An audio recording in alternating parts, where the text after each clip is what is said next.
IgM मध्ये या ठिकाणी या ताईंच्या मम्मी आहेत त्या अनिता साखरे या इथे ऍडमिट आहेत आणि आयसीयू मध्ये असताना या ठिकाणी महालॅब या महालॅबमध्ये बघितलं तर त्यांना सिरम क्रिएटिनिन हे जे आहे त्याची टेस्ट केली आणि ते 10.17 दाखवलं.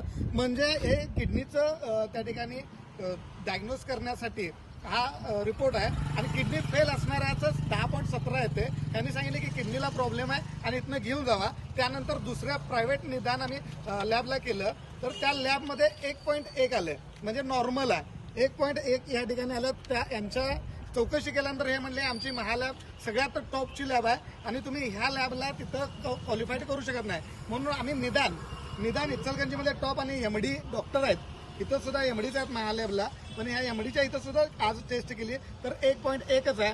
म्हणजे 10 पॉईंटच्या हिशोबानं जर यांनी त्या ठिकाणी ट्रीटमेंट केली असली तर त्या यांच्या मम्मींचा किंवा इथल्या रुग्णाचा जीव जाणार आहे. म्हणजे ही महालॅब जी आहे यांच्यावर कारवाई झाली पाहिजे.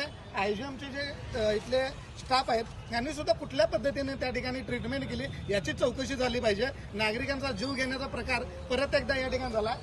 खरं तर दुसरा विषय जर बघितला, आत्ता परवाचीच बातमी आहे, आयजीएम राज्यातील सर्वात चांगलं इस्पितळ म्हणून राज्य सरकारनं 60 लाखाचं बक्षीस दिलंय.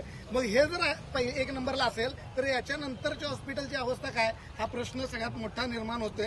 याच्यावर चौकशी जर नाही झाली तर युवा महाराज सेनेच्या वतीनं आयजीएम मध्ये धरणं आंदोलन जोपर्यंत याची चौकशी होणार नाही तोपर्यंत आंदोलन केले जाईल. या प्रशासनानं लक्षात घ्यावं आणि याची लवकरात लवकर चौकशी करावी आणि महालॅब यांच्यावर कारवाई करावी. यांचं ज्या ठिकाणचं लायसन असेल ते रद्द करा किंवा इथून जे चांगली लॅब असेल त्याच ठिकाणी याची तपासणी व्हावी आणि रुग्णांची काळजी घ्यावी एवढी विनंती. जय महाराष्ट्र.